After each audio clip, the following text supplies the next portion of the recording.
Hi, I'm Jeff Mays, Metro reporter for the New York Times. I'm filling in for Sam Roberts, who is on vacation.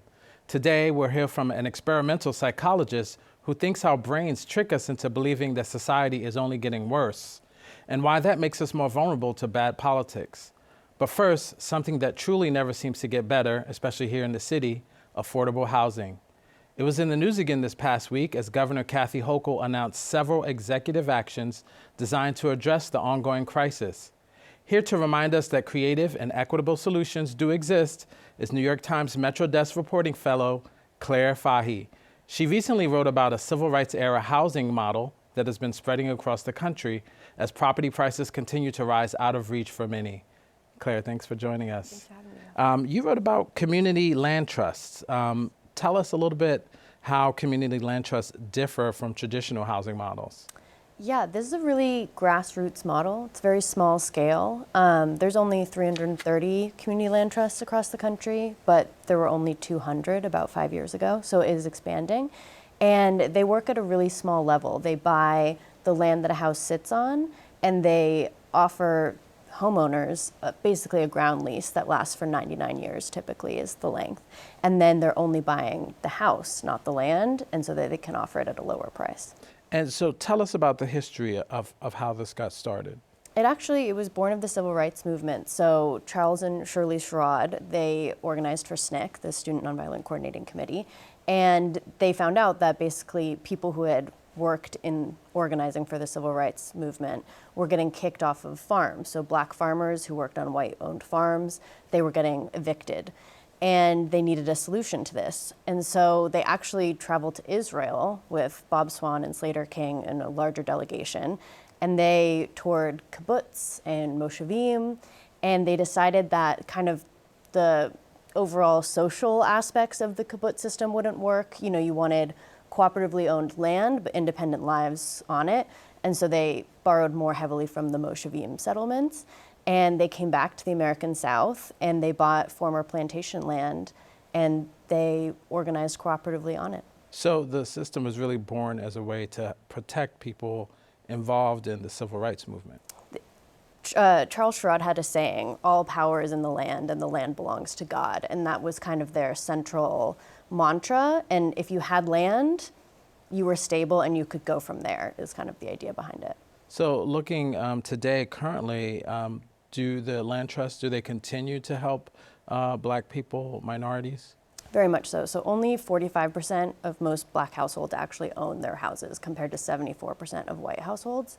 And so especially in Oakland, which is one of the areas I looked at in East Harlem here in New York, these are community land trusts that are helping kind of empower people who might not otherwise be able to own their home. And you talked to a couple of people who are participating in community land trusts. I'm wondering, how much are people actually saving? What difference is this making in their ability to actually own a home? Yeah, so Shakina and Chris Samaya Thomas, who I talked to, they live in East Oakland, and they've lived in their community land trust home for 10 years, so they're very much part of the proof of this.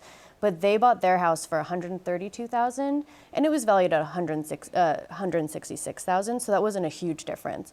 But today, that house is worth $545,000 in East Oakland, which is obviously a rapidly gentrifying community. And if they were to sell their house, they would have to sell it back to the land trust for around $180,000. They could still pocket $91,000, but nothing close to that equity that would if they were selling on the free open market. And that's how the idea is that these land trusts work in perpetuity. So they're keeping these neighborhoods affordable by making sure that you can't sell your house for that kind of Right, price. so it's not that the owners can't make some profit, it's just the amount of profit they can make is controlled and savings are passed on to future owners. Exactly. One of the criticisms of this model is that it perpetuates poverty because in this country, buying and selling homes and owning homes is a huge way to gain generational wealth. And this is a step into that. For most people are shut out. If you didn't get it from your parents or things like that, it's very hard to enter, especially in the housing market of today. But so they could pocket $91,000, which isn't a lot, but the flip side of that is that you'd be paying rent you'd never see again. And they have affordable housing for many decades. Exactly. And I think the pandemic tested this model because a lot of people were getting evicted, rents were fluctuating, and people in land trust homes stayed stable, which is the idea behind it. So this model started in the South, but it hasn't stayed there.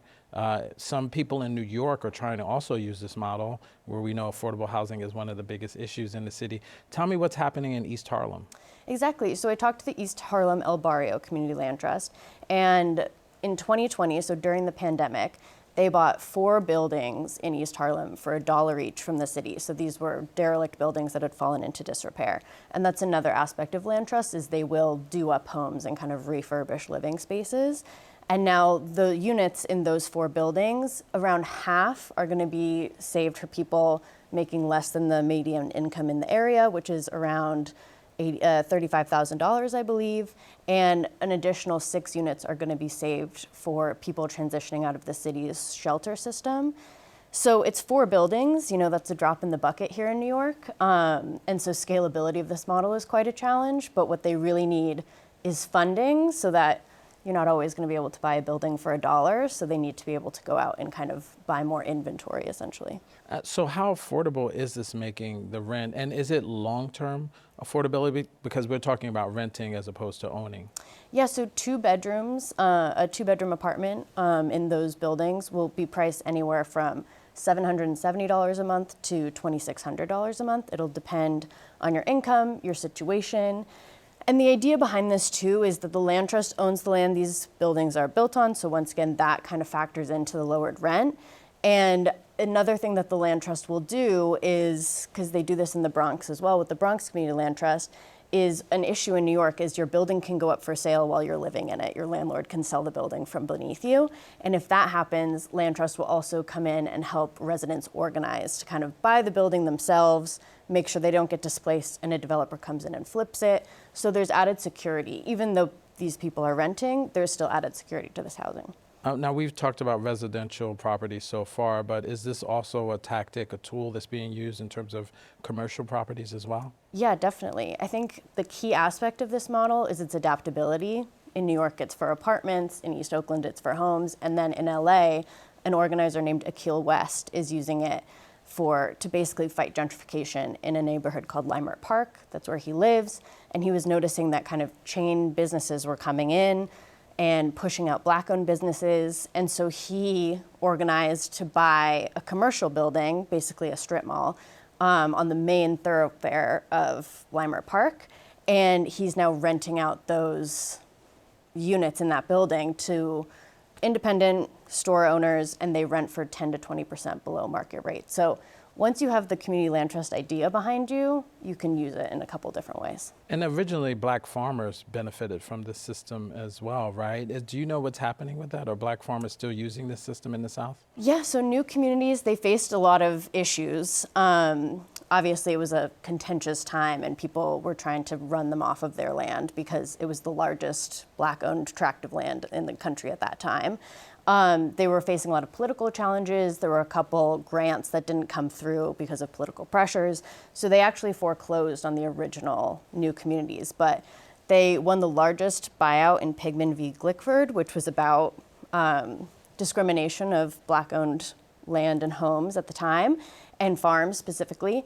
And then they bought 1,600 acres of former plantation land, and new communities is still on that land today. And, this seems like this is helping to preserve certain neighborhoods, allowing people to stay in their neighborhoods.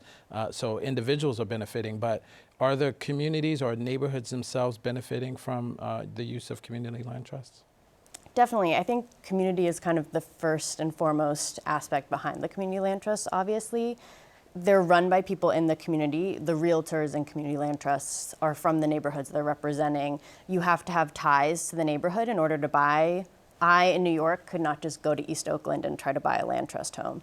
And the idea is that it's helping people stay together and helping neighborhoods kind of stay as they were intended to be in a way.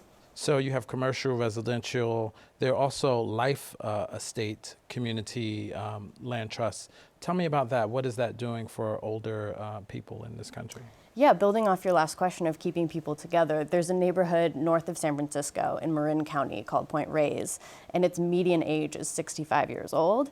And so Bobby Loeb, she's 81, she's a retired preschool teacher, And she owns a house in Point Reyes that's 3 acres, far too much for her to keep up. It has 2 additional units. She didn't know what to do with it. She didn't want to leave. You know, she's surrounded by her friends. She's been in that neighborhood for 40 years at this point or something like that. And so she sold her home to the West Marin Community Land Trust into a life estate. So she can stay there until she dies, and they kind of take on a lot of the costs, the upkeep, they help with the mortgage, and they help with the taxes on it. But she can stay and, once again, keep contributing to her community. She gets to stay stable and, you know, have her kids around and things like that. And her house is worth about $1 million, she estimates, and she sold it to the land trust for $500,000. So they paid her $500,000 that she can use for current living expenses. Exactly. And she gets to stay there. That's great. I wonder, did it make a difference to her knowing that her home will be, you know, going to someone else in an affordable way after she passes on? Definitely. She feels very strongly about Point Reyes and that the fact that it is getting more and more unaffordable. When she moved there, it was kind of like an artist's community, you know, in rural Bay Area. And so it means a lot to her that no matter what, it'll be kept for affordable housing. And have these life estates been growing? Is this a model that we've seen increasing anywhere in the country? Definitely. I think every community land trust is kind of focused on one kind of idea or one method, and it's definitely what they're doing in West Marin and other places where the populations are older. Now, I mean, this seems really great. Are we seeing growth in the use of community land trusts? What's happening at the national level in terms of implementing this? Definitely. The number has doubled since 2006, and there were only a few across the country before that, less than 160, and now there are more like 330. So it is definitely increasing. I think there are various factors to that. One is that time has passed and the model has proved incredibly effective, especially in places like Oakland, Chicago, New York. And so some people are also just casting a wider net looking for solutions to the crisis that's kind of grabbing the whole country at the moment. And so community land trusts are increasingly coming up. You talked to Sandy Nurse, who's a councilwoman in Brooklyn, who has legislation, I believe, to make this happen. What is the status in New York and New York State? Is there support being given to nonprofits that would fund community land trusts? Yeah, there's the Community Land Act is 4 bills that are currently in front of the City Council, and 2 main bills in there, COPA and TOPA. So the Community Opportunity to Purchase Act and the Tenant Opportunity to Purchase Act would really help community land trusts. The idea behind both of those acts is that when a building comes up for sale, first dibs essentially either goes to the tenants who live in it, which is TOPA, or nonprofits like a land trust, which is COPA. So the Bronx Community Land Trust has been really influential in lobbying for those. Those would basically take a lot of the red tape away and help community land trusts get more inventory, which is one of the main things they struggle to attain. Excellent. Thank you, Claire, for your reporting, and I'll see you on the Metro desk. Next up, why things just aren't what they used to be. Stay with us.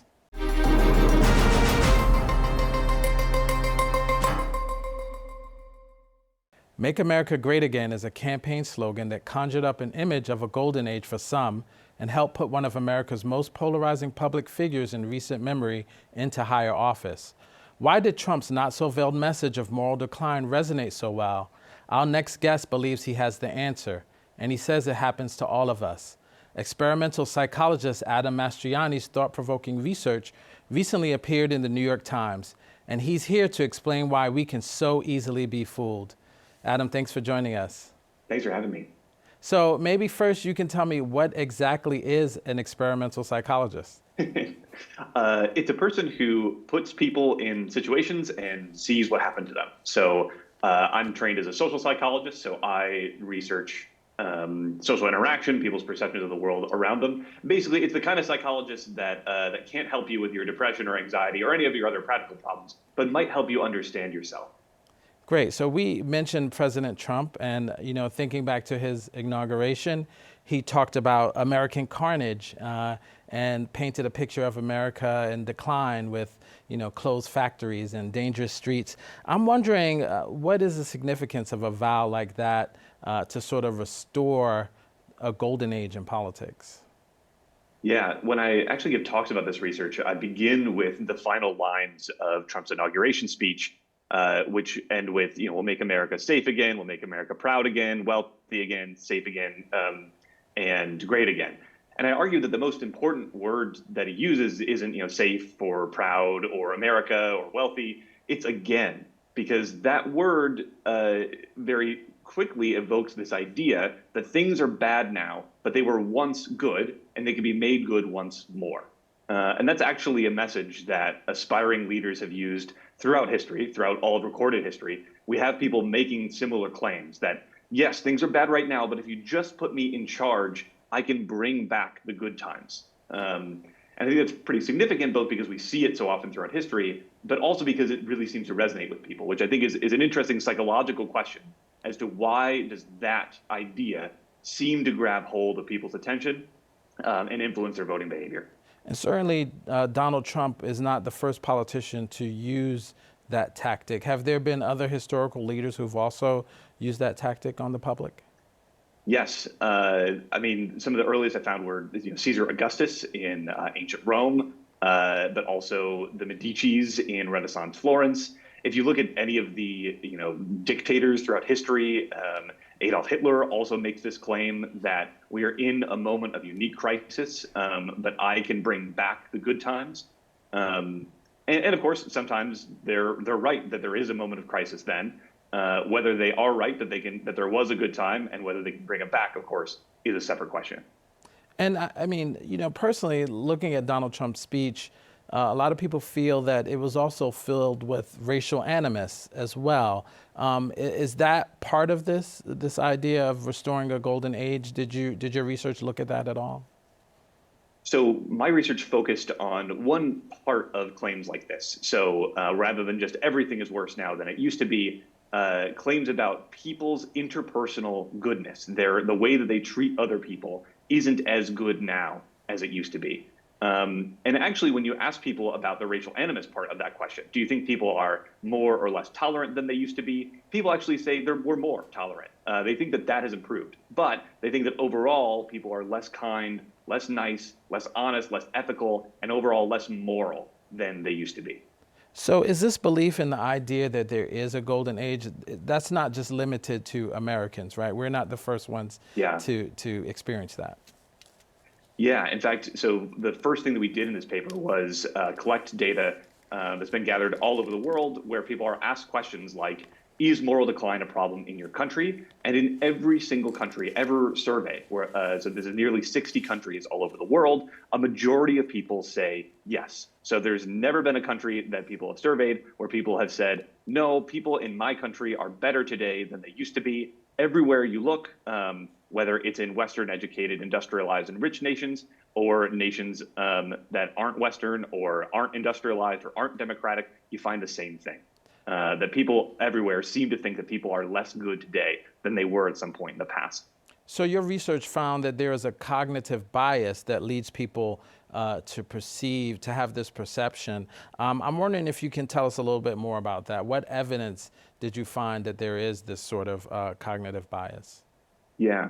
Well, so the first part of the question is, are people right? Because if they're right about people being worse today, then we can't say there's a bias. And so the second part of our research was trying to find any evidence that people really are less good to one another today than they used to be. And obviously there's many different definitions of what it means to be moral and good. And what we focused on was what's that core at the middle that pretty much any reasonable person would agree that that's good behavior or bad behavior. And so we collected over 100 surveys where people are asked about how these things, the current state of these things over time. Questions like, were you treated with respect all day yesterday? Have you volunteered your time for a charitable organization in the past 12 months? How often do you encounter incivility at work? And over again, we find no change over time. So when people are saying that there's been a change and we find no evidence for a change, suggests that there's a bias. So now the second question is, where might that bias come from? We think there could be many sources, but we think two in particular may be especially important. The first is what we call biased exposure. So this is the idea that people mainly encounter negative information about people that they don't know. This is if it bleeds, it leads. The main thing I hear about people that I don't know personally are that they're lying, cheating, stealing, and killing. And the second piece is biased memory. So we know from memory research that the badness of bad memories fades faster than the goodness of good memories. And so if you put together the fact that people mainly encounter bad, but that badness fades more quickly in memory than goodness. You can create this illusion where every day the world looks like it's bad, but every day you remember yesterday being a little bit better, even though if we had asked you yesterday, you would have given us the same answer. But that people's beliefs is not necessarily the reality. So is there actually any evidence to support this idea of a moral decline that people experience? No, and in fact, there's pretty good evidence against it. So there's both the surveys that I mentioned before, where people give you the same answer every year. So if you ask them to rate the current state of morality in their country, they give the same answer this year as they did last year, but they also say that things have gotten worse. There's also a really interesting meta-analysis that came out last year, so a big collection of studies where researchers looked at how likely people are to cooperate with a stranger in the laboratory. So social scientists have been running studies like these for decades, and these researchers put them all together from 1956 to 2017 and just asked, when people are brought into the laboratory and put in some situation where they can choose to be greedy or choose to be generous, how often do they choose to be greedy? And the researchers thought that they would find that those rates of being greedy would increase over time. And in fact, they decreased by about 10 percentage points, which is to say that today people are less likely to choose the greedy option when dealing with a stranger in a laboratory than they were a generation ago. When we took that data and we asked a new set of participants to estimate that change over time, we explained the whole setup, and we also gave them a bonus if they got the answer right. We said, tell us how much these have gone up or down over time. Are people more likely to be greedy today or less likely? And we'll pay you extra money if you get it right. People still thought that cooperation rates had decreased by about 10 percentage points, when in fact they'd increased by about 10 percentage points. So there's another piece of evidence that people think that there's been this decline that just hasn't happened. So there is evidence to actually support that there has been moral improvement. Yes, at least in that domain. So obviously moral behavior, moral values, traits, behaviors, there's a lot in there. Some of them might go up a little bit, some of them might go down a little bit. What we find across the board is pretty strong evidence that they're pretty stable. So you talked a little bit about biased memory. Tell us a little bit about biased exposure. How do they work together to contribute to this idea that there is a moral decline, this illusion that there has been a moral decline? So biased exposure is both the fact that you mainly encounter negative information about people that you don't know, and you mainly pay attention to it. So we know that there's a negativity bias in human attention, that given a bunch of good things and one bad thing, you're more likely to pay attention to the one bad thing. This is very familiar to anyone who's ever gotten feedback after a performance, or you turn something in, a piece of homework in. All of the good comments don't matter. It's the one bad comment that sticks with you. So too, when you're looking out at the world, it doesn't matter how many people are adopting puppies. A single murder outweighs all of them in your attention. And so when you're looking out at the world, it mainly appears that people don't behave very well. In fact, as sort of a demonstration of this, I once took the 2 weeks worth of front pages from the New York Times, no offense, and color-coded whether each one was about people being good to one another, people being bad to one another, or just neither. And I colored the bad ones in red, and pretty much every day is mostly red. So if you read the news, if you watch TV, mainly what you hear about is the bad things that people do. And I know people like to dig at the media about that, but I think part of that is the function of the media. Obviously, we want to know about the bad things our leaders are doing, but it can blow out of proportion the things that people are actually doing in the world. That mainly people aren't harming each other, mainly they're getting along, and you can see that within your own personal world, but it seems like that's not going on outside of the bounds of your personal world. So there's this outward exposure that you're talking about. I wonder, do people exempt their own social circles in terms of this bias? How do they see what's happening in their inner life, their close life? Yes, exactly. So when we ask people about people in general, they say they're less kind, good, honest, nice, any positive pro-social adjective. They're less of that way today than they were in the past. When we ask people about people that you know personally and interact with on a day-to-day basis, people say those people are actually better today than they were 15 years ago. So everyone's saying that I'm on my own little island that's getting better and better, but all of the other islands out there are getting worse and worse. But if you visit those islands, you will find people there saying, no, my island's getting better, it's your island that's getting worse, which also suggests someone's got to be wrong about this. So how do people overcome this? Is there a way to overcome it? Is it just positive thinking? What can you do? Hopefully by watching this segment, reading the paper that we wrote. I think it's difficult to overcome this because those two cognitive biases that we think contribute to this, they're baked in pretty deep because they make a lot of sense from a survival point of view. That if you want to make sure to not get eaten by a tiger or speared by a spear, it makes sense that you would pay attention to the negative things in the world around you because those are more likely to harm you. It also makes sense that the badness of bad memories fades faster than the goodness of good memories. This is how we sustain our psychological functioning. This is why when something bad happens to you, it doesn't ruin your life. And why the things that we call trauma are an exception to that rule, that those are exactly the cases where that phenomenon is reversed and a bad thing gets worse over time. But most memories don't work that way. So it also makes perfect sense why we would have that aspect of our memory.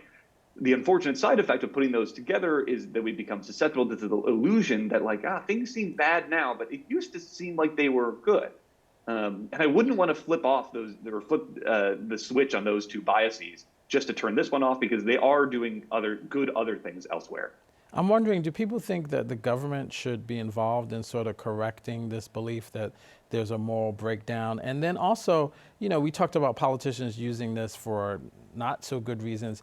Are there any politicians or people who've used this for positive purposes?